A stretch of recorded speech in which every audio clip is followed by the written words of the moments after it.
ಈ ಭಗವದ್ಗೀತೆ ಆಕ್ಚುಲಿ ಕೃಷ್ಣನಿಂದ ಬಂದಿರೋ ಒಂದು ಲವ್ ಲೆಟರ್. ಯಾಕಂದ್ರೆ ಒಂದು ಲವ್ ಲೆಟರ್ ನಲ್ಲಿ ಏನೆಲ್ಲ ಇರುತ್ತೆ, ನಿನ್ನ ಯಾವ ರೀತಿ ನಾನು ನೋಡ್ಕೋತೀನಿ, ಎಷ್ಟು ನಾನು ನಿನ್ನ ಪ್ರೀತಿಸ್ತೀನಿ, ನಿನ್ ಜೊತೆಲಿ ಯಾವಾಗ್ಲೂ ನಾನು ಇರ್ತೀನಿ, ಎಲ್ಲದನ್ನೂ ಈ ಲವ್ ಲೆಟರ್ ನಲ್ಲಿ ಬರ್ದಿರ್ತಾರೆ. ಹಾಗೆ ಕೃಷ್ಣ ಕೂಡ ನಮಗೋಸ್ಕರ ಈ ಭಗವದ್ಗೀತೆ ಅನ್ನೋ ಲವ್ ಲೆಟರ್ ನಲ್ಲಿ ಇದನ್ನೆಲ್ಲ ಬರಿತಾ ಹೋಗ್ತಾನೆ. ಕೃಷ್ಣ ಹೇಳ್ತಾನೆ, ಸರ್ವಸ್ಯ ಚಾಹಂ ಹೃದಯ ಸನ್ನಿವಿಷ್ಟೋ ಅಂತ. ಹಾಗಂದ್ರೆ ನಾನು ನಿನ್ನ ಹೃದಯದಲ್ಲಿ ಕುತ್ಕೊಂಡಿದ್ದೀನಿ ಪರಮಾತ್ಮನಾಗಿ, ಈ ಜನ್ಮದಲ್ಲಿ ಅಷ್ಟೇ ಅಲ್ಲ, ಜನ್ಮ ಜನ್ಮಗಳಲ್ಲೂ ನಿನ್ ಜೊತೆ ನಾನು ಬರ್ತಾನೇ ಇರ್ತೀನಿ ಅಂತ. ಇನ್ನೊಂದು ಶ್ಲೋಕದಲ್ಲಿ ಹೇಳ್ತಾನೆ, ಯೋಗಕ್ಷೇಮಂ ವಹಾಮ್ಯಹಂ ಅಂತ. ಹಾಗಂದ್ರೆ ಬರೀ ಬರೋದಲ್ಲ ನಿನ್ ಜೊತೆ, ನಿನ್ನ ಯೋಗಕ್ಷೇಮನೆಲ್ಲ ನಾನು ಖುದ್ದಾಗಿ ನೋಡ್ಕೊಂತೀನಿ ಅಂತ ಕೂಡ ಕನ್ಫರ್ಮ್ ಮಾಡ್ತಾನೆ. ಮತ್ತೆ ಅವನ ರಿಲೇಶನ್ಶಿಪ್ ಏನು ಅಂತ ಕೂಡ ಹೇಳ್ತಾನೆ. ಮಮ ಇವಾಂಶ ಜೀವಲೋಕೆ ಜೀವಭೂತ ಸನಾತನಃ ಅಂತ ಹೇಳ್ತಾನೆ. ಅಂದ್ರೆ ನೀವೆಲ್ಲ ನನ್ನ ಅಂಶಗಳು, ಅಹಂ ಬೀಜ ಪ್ರದಾಪಿತಃ, ನಿಮ್ಮ ತಂದೆ ತಾಯಿ ಕೂಡ ನಾನೇ ಆಗಿದ್ದೀನಿ ಅಂತ ಕೂಡ ಹೇಳ್ತಾನೆ. ಅಷ್ಟೇ ಅಲ್ಲ, ನಮ್ಮನ್ನ ಯಾವ ರೀತಿ ಪ್ರೀತಿಸ್ತೀನಿ ಅಂತ ಕೂಡ ಹೇಳ್ತಾನೆ. ಸುಹೃದಂ ಸರ್ವಭೂತಾನಾಂ, ಅಂದ್ರೆ ನಿನ್ನ ಬಂಧು ಹಿತೈಷಿ ಮತ್ತೆ ಬೆಸ್ಟ್ ಫ್ರೆಂಡ್ ಬೆಸ್ಟ್ ಲವರ್ ಕೂಡ ನಾನೇ ಅಂತ ಸಾರಿ ಭಗವದ್ಗೀತೆಯಲ್ಲಿ ಹೇಳ್ತಾನೆ. ಮತ್ತೆ ಒಬ್ಬ ಲವರ್ ಅಂದ್ರೆ ಗಿಫ್ಟ್ ನ ಎಕ್ಸ್ಪೆಕ್ಟ್ ಮಾಡ್ತಾನೆ, ಹೌದಾ? ಹಾಗೆ ಕೃಷ್ಣನ ಎಕ್ಸ್ಪೆಕ್ಟ್ ಮಾಡ್ತಾನೆ. ಆದ್ರೆ ಏನ್ ಗೊತ್ತಾ, ಪತ್ರಂ ಪುಷ್ಪಂ ಫಲಂ ತೋಯಂ ಅಂತ ಕೇಳ್ತಾನೆ. ಅಂದ್ರೆ ಒಂದೇ ಒಂದು ತುಳಸಿನ ಕೊಟ್ಬಿಡು ನೀನ್ ಸಾಕು, ಇಡೀ ವೈಕುಂಠನೇ ನಾನು ನಿನಗೆ ಕೊಡ್ತೀನಿ ಅಂತ ಹೇಳ್ತಾನೆ.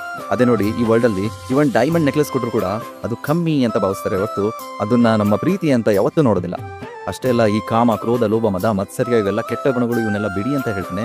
ಮತ್ತೆ ಈ ಮನಸ್ಸಿನ ನಿಯಂತ್ರಣ ನೀವು ಮಾಡಿ, ಇವಾಗ ನಿಮ್ಮ ಜೀವನ ಪರಿಪೂರ್ಣ ಆಗುತ್ತೆ ಅಂತ ಜೊತೆಲಿ ನಿಂತ್ಕೊಂಡು ಗೈಡ್ ಮಾಡ್ತಾನೆ. ಮತ್ತೆ ಏನ್ ಮಾಡ್ಬೇಕು ಏನ್ ಮಾಡಬಾರ್ದು ಅನ್ನೋದು ಹೇಳ್ಕೊಡ್ತಾನೆ. ಇಂಥ ಸಾತ್ವಿಕ ಆಹಾರನೇ ತಿನ್ನು, ಮತ್ತೆ ತಮೋಗುಣದ ಆಹಾರ ತಿನ್ಬೇಡ, ಅದರಿಂದ ನಿನಗೆ ಒಳ್ಳೇದಾಗಲ್ಲ, ಎಲ್ಲ A to Z ಒಂದು ಪಾಯಿಂಟ್ ಬಿಡದೆ ಅದರಲ್ಲಿ ಎಕ್ಸ್ಪ್ಲೇನ್ ಮಾಡ್ತಾನೆ. ಈ ಜಗತ್ತಲ್ಲಿ ನೀನು ಹೀಗಿರಬೇಕು ಹಾಗಿರ್ಬೇಕು, ನೀನ್ ಬದಲಾದ್ರೆ ನಾನು ನಿನ್ನ ಲವ್ ಮಾಡೋದು ಅನ್ನೋರ್ ಮಧ್ಯೆ ಕೃಷ್ಣ ಹೇಳ್ತಾನೆ, ನೀನ್ ಹೇಗಿದೆಯೋ ಹಾಗೆ ನಾನು ನಿನ್ನ ಲವ್ ಮಾಡ್ತೀನಿ, ಐ ಲವ್ ಯು ಅಂತ. ಶ್ರೀಲ ಪ್ರಭುಪಾದ ಹೇಳ್ತಾರೆ, ಯಾವಾಗ ನೀವು ಕೃಷ್ಣನ ಬೆಸ್ಟ್ ಲವರ್ ಬೆಸ್ಟ್ ಫ್ರೆಂಡ್ ಅಂತ ಅಕ್ಸೆಪ್ಟ್ ಮಾಡ್ತಾರೋ ಆವತ್ತಿಂದ ನಿಮಗೆ ಸುಖ ನೆಮ್ಮದಿ ಶಾಂತಿ ಎಲ್ಲ ಸ್ಟಾರ್ಟ್ ಆಗುತ್ತೆ, ಮತ್ತೆ ಜೀವನ ಪರಿಪೂರ್ಣ ಆಗುತ್ತೆ ಅಂತ. ಹರೇ ಕೃಷ್ಣ. ಕಮೆಂಟ್ ಮಾಡಿ ಈಗ ನಿಮ್ಮ ವ್ಯಾಲೆಂಟೈನ್ ಯಾರು ಅಂತ. ಯಾರು ಎಜುಕೇಟೆಡ್ ಅಥವಾ ಶಿಕ್ಷಣವಂತರು ಅಂತ ಅಂದರೆ ನಾವು ಇಮಿಡಿಯೇಟ್ಲಿ ಡಿಗ್ರಿ ಮಾಡಿದವರು ಇಲ್ಲ PhD ಮಾಡಿದವರು ಅಂತ ಥಿಂಕ್ ಮಾಡೋಕ್ಕೆ ಸ್ಟಾರ್ಟ್ ಮಾಡ್ತೀವಿ. ಆದರೆ ಭಗವದ್ಗೀತೆಯಲ್ಲಿ ಕೃಷ್ಣ ಏನು ಹೇಳ್ತಾನೆ ಅಂದರೆ, ವಿದ್ಯಾ ವಿನಯ ಸಂಪನ್ನೆ ಬ್ರಾಹ್ಮಣೆ ಗವಿಹಸ್ತಿನಿ ಸುನೀಚ ಇವ ಸ್ವಪಾಕೇಚ ಪಂಡಿತ ಸಮದರ್ಶಿನಃ ಅಂತ ಹೇಳ್ತಾರೆ. ಅಂದರೆ ವಿದ್ಯಾ ವಿನಯ ಸಂಪನ್ನೆ, ಈ ವಿದ್ಯೆ ಮತ್ತು ವಿನಯದಲ್ಲಿ ಯಾರು ಸಂಪನ್ನರು ಅಂದರೆ ಬ್ರಾಹ್ಮಣೆ ಗವಿಹಸ್ತಿನಿ, ಒಬ್ಬ ಬ್ರಾಹ್ಮಣ ಆಗಿರಲಿ ಅಥವಾ ಆನೆ ಆಗಿರಲಿ, ಸುನೀಚ ಇವ ಸ್ವಪಾಕೇಚ, ಒಂದು ನಾಯಿ ಆಗಿರಲಿ ಅಥವಾ ಯಾವುದೇ ಪ್ರಾಣಿ ಆಗಿರಲಿ, ಸಕಲ ಜೀವಿಗಳನ್ನು ಯಾರು ಪಂಡಿತ ಸಮದರ್ಶಿನಃ ಅಂದರೆ ಯಾರು ಸಮಾನವಾಗಿ ಕಾಣ್ತಾನೆ, ಭಗವಂತನ ಅಂಶ ಎಲ್ಲರೂ ಅಂತ ಕಾಣ್ತಾನೆ, ಅವನು ನಿಜವಾದ ಪಂಡಿತ. ಇದನ್ನು ಮುಂದುವರಿಸಿ ಚಾಣಕ್ಯ ಪಂಡಿತರು ಹೇಳ್ತಾರೆ, ಮಾತ್ರಾವತ್ ಪರದಾರೇಶು ಲೋಷವತ್ ಪರದ್ರವ್ಯೇಶು ಅಂತ. ಯಾರು ತನ್ನ ಹೆಂಡತಿಯನ್ನು ಬಿಟ್ಟು ಇನ್ನೊಬ್ಬ ಹೆಣ್ಣು ಮಗಳನ್ನು ಕೆಟ್ಟ ದೃಷ್ಟಿಯಿಂದ ನೋಡ್ತಾನೆ, ಮತ್ತೆ ಲೋಷವತ್ ಪರದ್ರವ್ಯೇಶು, ಯಾರು ತನ್ನದು ಅಲ್ಲದೇ ಇರೋ ಹಣದ ಮೇಲೆ ಆಸೆ ಪಡ್ತಾನೆ ಮತ್ತು ಅದನ್ನು ಯೂಸ್ ಮಾಡ್ಕೊಳ್ಳಿಕ್ಕೆ ಹೋಗ್ತಾನೆ, ಅವನಿಗೆ ಕ್ಯಾರೆಕ್ಟರೇ ಇಲ್ಲ, ಅವನು ಹ್ಯೂಮನ್ ಬೀಯಿಂಗ್ ಅಂದರೆ ಮನುಷ್ಯ ಆಗಲಿಕ್ಕೆ ಅರ್ಹನಲ್ಲ, ಅವನ ಬಗ್ಗೆ ಮಾತಾಡಬೇಡಿ ಅಂತ ಚಾಣಕ್ಯ ಪಂಡಿತರು ಹೇಳ್ತಾರೆ. ಯಾಕಂದರೆ ಒಬ್ಬರ ಶಿಕ್ಷಣ ಅಥವಾ ಎಜುಕೇಷನ್ ಅವರ ಬಿಹೇವಿಯರ್ ಅಂದರೆ ನಡತೆಯಿಂದ ಗೊತ್ತಾಗುತ್ತೆ, ಅಂದರೆ ನಡವಳಿಕೆಯಿಂದ ಗೊತ್ತಾಗುತ್ತೆ. ಮಾತು ಆಡಿರೋ ಹೋಯ್ತಂತೆ, ಮುತ್ತು ಹೊಡೆದಿರೋ ಹೋಯ್ತಂತೆ. ಮಾತು ತುಂಬ ಮುಖ್ಯ ನಮ್ಮ ಜೀವನದಲ್ಲಿ. ನಿಮ್ಗೆ ಗೊತ್ತಾ, ರಾಮಾಯಣ ನಮಗೆ ಮಾತನಾಡೋದು ಹೇಗೆ ಅಂತ ಕೂಡ ಹೇಳ್ಕೊಡುತ್ತೆ. ಶ್ರೀರಾಮ ಹಿತಭಾಷೆ ಆಗಿದಂತೆ, ಅಂದರೆ ಯಾರಿಗೂ ಉದ್ವೇಗ ಆಗೋ ರೀತಿಯಲ್ಲಿ ಮಾತಾಡ್ತಾ ಇರಲಿಲ್ಲಂತೆ, ಯಾರಿಗೂ ಮೈಂಡ್ ಡಿಸ್ಟರ್ಬ್ ಆಗೋ ರೀತಿಯಲ್ಲಿ ಮಾತಾಡ್ತಾ ಇರಲಿಲ್ಲಂತೆ, ಯಾವಾಗಲೂ ಕೂಡ ಎಲ್ರಿಗೂ ಒಳ್ಳೇದಾಗೋ ರೀತಿಯಲ್ಲಿ ಅಥವಾ ಹಿತ ಆಗುವಂಥ ಮಾತನ್ನೇ ಮಾತ್ರ ಆಡ್ತಾ ಇದ್ದಂತೆ. ಎರಡನೇದು ಬಂದು ಮಿತ ಭಾಷೆ ಆಗಿದ್ದಂತೆ, ಅಂದರೆ ಕೆಲಸಕ್ಕೆ ಅಂದರೆ ಎಷ್ಟು ಬೇಕೋ ಅಷ್ಟು ಮಾತ್ರ ಮಾತಾಡ್ತಾ ಇದ್ದಂತೆ, ಕೆಲಸ ಜಾಸ್ತಿ ಮಾತು ಕಮ್ಮಿ ಅಂತ ಹೇಳ್ತೀವಲ್ಲ ಆ ಥರ. ಮೂರನೇದು ಬಂದು ಸ್ಮಿತ ಭಾಷೆ ಆಗಿದ್ದಂತೆ, ಯಾವಾಗಲೂ ಮುಖದಲ್ಲಿ ಒಂದು ಮಂದಹಾಸ ಇರೋದಂತೆ ಮಾತಾಡಬೇಕಾದ್ರೆ, ಮತ್ತು ನಗುಮುಖದಿಂದ ಮಾತಾಡ್ತಿದ್ದಂತೆ. ಅದರಿಂದ ಇನ್ನೊಬ್ಬ ವ್ಯಕ್ತಿಯೂ ಕೂಡ ಮಾತನಾಡಲಿಕ್ಕೆ ತುಂಬ ಅನುಕೂಲ ಆಗೋದಂತೆ. ನಾಲ್ಕನೇದು ಬಂದು ಪೂರ್ವ ಭಾಷೆ ಆಗಿದಂತೆ, ಅಂದರೆ ನಾನು ರಾಜ ಅನ್ನೋ ಈಗೋ ಒಂದು ಚೂರು ಇರಲಿಲ್ಲ ಅಂತೆ, ಯಾರೇ ಬಂದರೂ ಕೂಡ ಅವನೇ ಮೊದಲು ಹೋಗಿ ಮಾತಾಡಿಸಿದಂತೆ.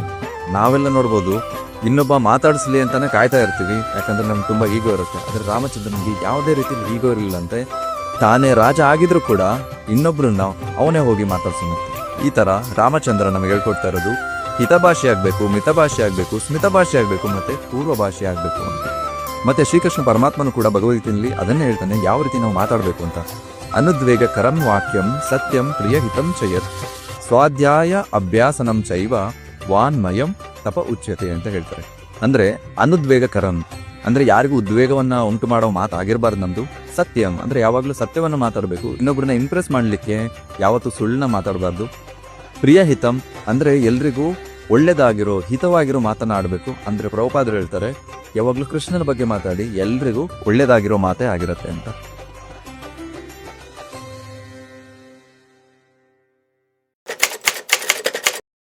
ಶ್ರೀಕೃಷ್ಣ ಪರಮಾತ್ಮ ಭಗವದ್ಗೀತೆಯಲ್ಲಿ ಹೇಳ್ತಾರೆ, ನನ್ನ ಬಳಿಗೆ 4 ವಿಧವಾದ ಜನರು ಬರ್ತಾರೆ ಭಕ್ತಿ ಸೇವೆಯನ್ನು ಸಲ್ಲಿಸಲಿಕ್ಕೆ ಅಂತ. ಆ 4 ಜನ ಯಾರಂದ್ರೆ, ಚತುರ್ವಿಧ ಭಜಂತೆ ಮಾಂ ಜನಾಃ ಸುಕೃತಿನೋ ಅರ್ಜುನ ಆರ್ತೋ ಜಿಜ್ಞಾಸುರಾತಾತಿ ನಾನೀಚ ಭರತರ್ಷಭ ಅಂತ ಹೇಳ್ತಾರೆ.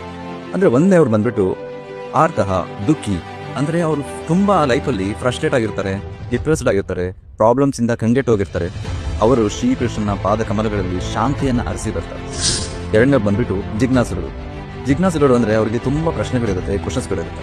ನಾನು ಯಾಕೆ ಇಲ್ಲಿ ಹುಟ್ಟಿದೆ, ಈ ಕರ್ಮ ಅಂದ್ರೆ ಏನು, ಮರ್ಮ ಅಂದ್ರೆ ಏನು, ಮುಂದಿನ ಲೈಫ್ ಇದೆಯಾ, ಹಿಂದಿನ ಲೈಫ್ ಇತ್ತ, ಇನ್ನೊಬ್ರು ಯಾಕೆ ಶ್ರೀಮಂತರಾಗಿದ್ದಾರೆ, ತುಂಬಾ ಜನ ಬಡವರು ಯಾಕಾಗಿದ್ದಾರೆ, ಕಲ್ಲರ್ ಯಾಕೆ ಬೇರೆ ಬೇರೆ ಇದೆ ಮನುಷ್ಯರು, ಬಿಳಿ ಬಣ್ಣ ಯಾಕೆ, ಕಪ್ಪು ಬಣ್ಣ ಯಾಕೆ, ಈ ಥರ ತುಂಬಾ ಕ್ವಶನ್ಸ್ ಇರುತ್ತೆ. ಅವ್ರಿಗೆ ಇನ್ಕ್ವೈರರ್ಸ್ ಅಂತ ಕರೀತಾರೆ. ಸೊ ಅವರು ಕೃಷ್ಣನ ಹತ್ತಿರ ಎಲ್ಲ ಆನ್ಸರ್ಗೋಸ್ಕರ ಬರ್ತಾರೆ. ಮೂರನೇ ಬಂದ್ಬಿಟ್ಟು ಐಶ್ವರ್ಯ, ಅಂದ್ರೆ ಲಾಟ್ ಆಫ್ ಡಿಸೈರ್ಸ್ ಇರುತ್ತೆ. ಅವರಿಗೆ ತುಂಬಾ ಆಸೆಗಳನ್ನ ಪೂರ್ಣ ಮಾಡ್ಕೊಳ್ಳಿಕ್ಕೆ ಅವರಿಗೆ ದುಡ್ಡು ಬೇಕು. ಆ ದುಡ್ಡು ಅಂದ್ರೆ ಲಕ್ಷ್ಮೀಪತಿ ಕೃಷ್ಣ ಆದ್ದರಿಂದ ಕೃಷ್ಣನ ಹತ್ತಿರ ಲಕ್ಷ್ಮಿಯನ್ನ ಕೊಡು, ಹಣವನ್ನ ಕೊಡು, ನನಗೆ ಈ ಆಸೆಗಳನ್ನ ಪೂರ್ಣ ಮಾಡ್ಕೊಡಿಕ್ಕೆ ಅಂತ ಕೇಳಲಿಕ್ಕೆ ಬರ್ತಾರೆ. ಅವರು ಮೂರನೇ ಕ್ಯಾಟಗರಿಯವರು. ನಾಲ್ಕನೇ ಕ್ಯಾಟಗರಿಯವರು ಬರ್ತಾರೆ, ಅವರು ಜ್ಞಾನಿಗಳು. ಅಂದ್ರೆ ಅವ್ರು ಯಾವಾಗಲೂ ಜ್ಞಾನದ ಅನ್ವೇಷಣೆ ನಡೆಸ್ತಾರೆ. ಅಂದ್ರೆ ಪರಮಸತ್ಯ ಯಾವುದು, ಪರಮಸತ್ಯ ಇದೆಯಾ, ಪರಮಸತ್ಯಕ್ಕೆ ಏನ್ ಕಾರಣ, ಯಾರು ಕಾರಣ, the cos of all causes, ಅಂದ್ರೆ ಕಾರಣದ ಕಾರಣಕರ್ತ ಯಾರು ಅಂತ ಅವರು ತಿಳಿಯ ಬಯಸಿರ್ತಾರೆ. ಅವರೆಲ್ಲ ಈ ನಾಲ್ಕನೇ ಕ್ಯಾಟಗರಿ ಬರ್ತಾರೆ, ಅವರು ಜ್ಞಾನಿಗಳು. ನೀವು ಕೂಡ ಈ ನಾಲ್ಕರಲ್ಲಿ ಒಬ್ಬರಾಗಿರ್ತೀರ. ನೀವು ಯಾವ ರೀಸನ್ ಇಂದ ಕೃಷ್ಣನ ಭಕ್ತಿಯನ್ನ ಪ್ರಾರಂಭಿಸಿದ್ರಿ ಅಂತ ಕಮೆಂಟ್ ಮಾಡಿ. ಹರೇ ಕೃಷ್ಣ. ಒಂದನೇದು, ಕೃಷ್ಣ ಅರ್ಜುನನ್ಗೆ ಭಗವದ್ಗೀತೆ ಹೇಳಿದ್ದು 40-50 ನಿಮಿಷದೊಳಗಡೆ.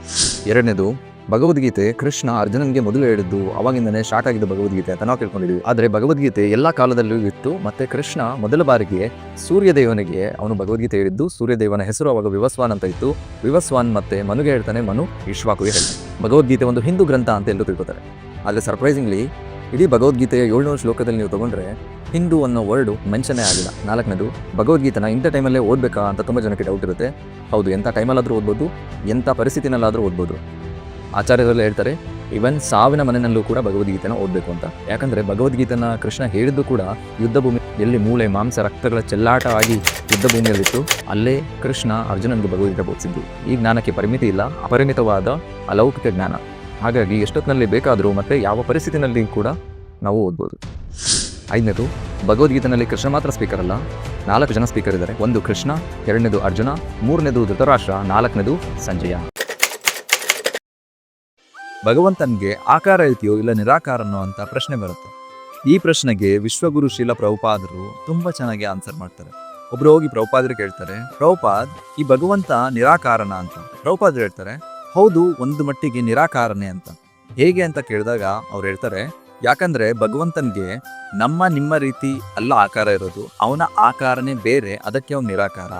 ಹೇಗಂದ್ರೆ ನಮ್ಮ ಶರೀರ ಬಂದು ಮೂಳೆ ಮಾಂಸ ಮಲ ಮೂತ್ರಗಳಿಂದ ಆಗಿದೆ, ಆದ್ರೆ ಭಗವಂತನ ಶರೀರ ಇದರಿಂದ ಆಗಿಲ್ಲ, ಅದಕ್ಕೆ ಅವನು ಆಕಾರ ನಮ್ಗಿಂತ ಚೇಂಜ್ ಇದೆ, ಅದಕ್ಕೆ ಅವನು ನಿರಾಕಾರ ಅಂತ ಹೇಳ್ತಾರೆ. ಇದನ್ನ ಬ್ರಹ್ಮದೇವರು ಕೂಡ ಬ್ರಹ್ಮ ಸಂಹಿತದಲ್ಲಿ ಕನ್ಫರ್ಮ್ ಮಾಡ್ತಾರೆ.